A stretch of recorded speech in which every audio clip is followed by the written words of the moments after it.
किसी भी एक व्यक्ति या किसी भी बड़े राजकीय नेता की एक गलत मान्यता या एक गलत धारणा पूरे देश की जनता को प्रभावित करे और प्रसारण का और अभिव्यक्ति का एक माध्यम बुरी तरह से प्रभावित होते होते मृतप्राय होने की कगार पर पहुंच जाए, तो ये निर्णय को क्या माना जाए। दिल से दिल तक जेडी पर जितेश दवे जेडी का आप सभी को नमस्कार, सत श्री अकाल, सलाम।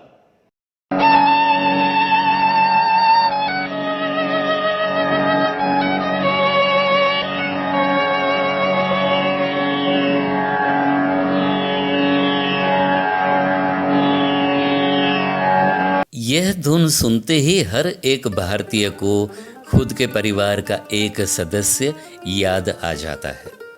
जी हाँ, रेडियो। सुबह से लेकर शाम तक घर घर में रेडियो बातें करता रहता था। तब भारत देश नया नया आज़ाद हुआ था।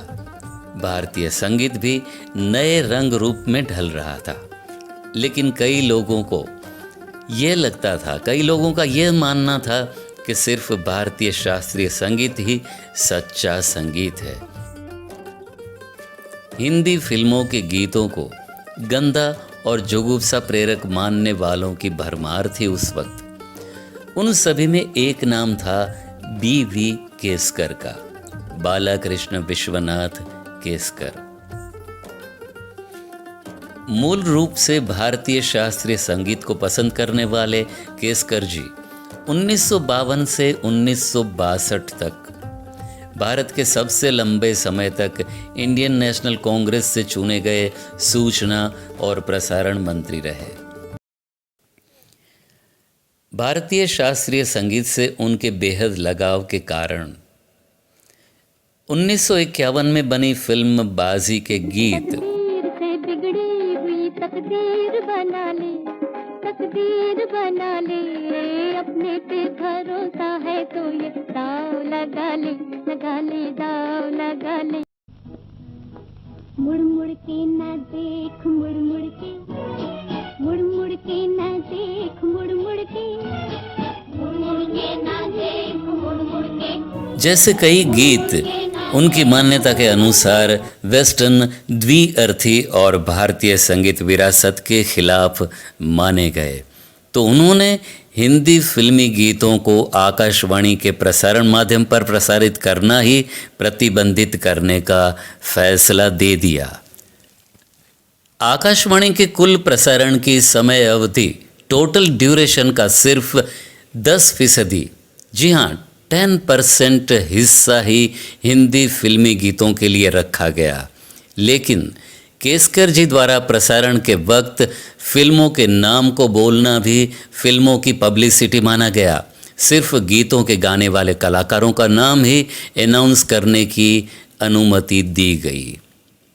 केसकर जी की मान्यता के अनुसार सिर्फ सितार, तानपुरा या बांसुरी जैसे साज ही भारतीय संगीत के प्रतीक थे।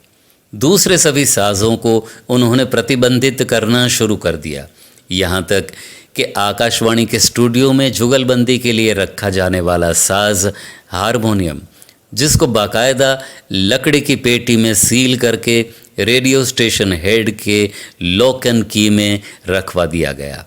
बहाना दिया गया भारतीय शास्त्रीय संगीत का संरक्षण। क्रिकेट खेल की रनिंग कमेंट्री के प्रसारण को भी विदेशी खेल की पब्लिसिटी बताकर रुकवा दिया गया। 3 महीने में सभी हिंदी फिल्मी गीत अदृश्य हो गए रेडियो से। 12 स्वरों से बना कोई भी संगीत अच्छा या बुरा कैसे हो सकता है। उस समय के दरमियान बने कई नए सुरीले गीतों का प्रसारण आकाशवाणी के रेडियो पर कभी भी नहीं हो पाया। इन सभी परंपरावादी संकुचित सोच के बीच अपना भविष्य ढूंढ लिया रेडियो सिलोन और कंपनी सीबा गैगी ने। रेडियो सिलोन ने सिर्फ हिंदी फिल्मी गीतों का ही नया कार्यक्रम शुरू कर दिया, बिना का गीतमाला।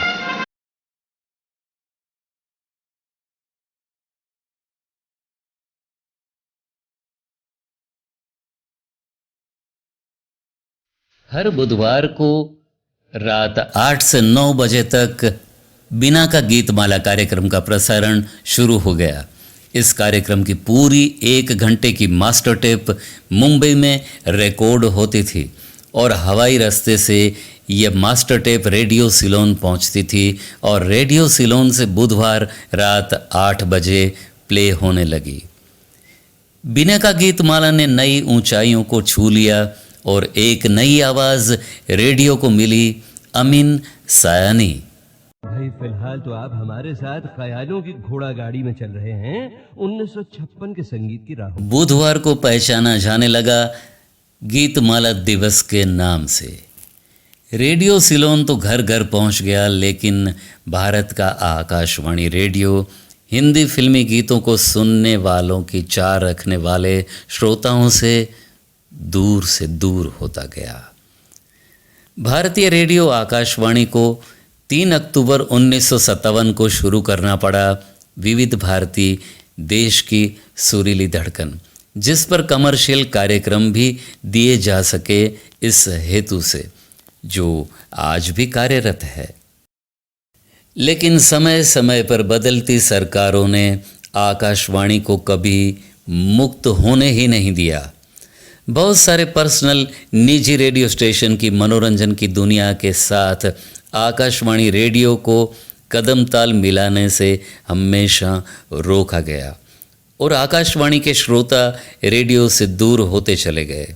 यहाँ तक कि आज तक बहुत सारे रेडियो स्टेशन को बजट की किल्लत या नॉन प्रॉफिट ऑर्गेनाइजेशन के नाम से बंद कर दिया गया। रेडियो को अपने परिवार का सदस्य समझकर प्यार करने वालों के घर पर पड़े रेडियो से एक दिन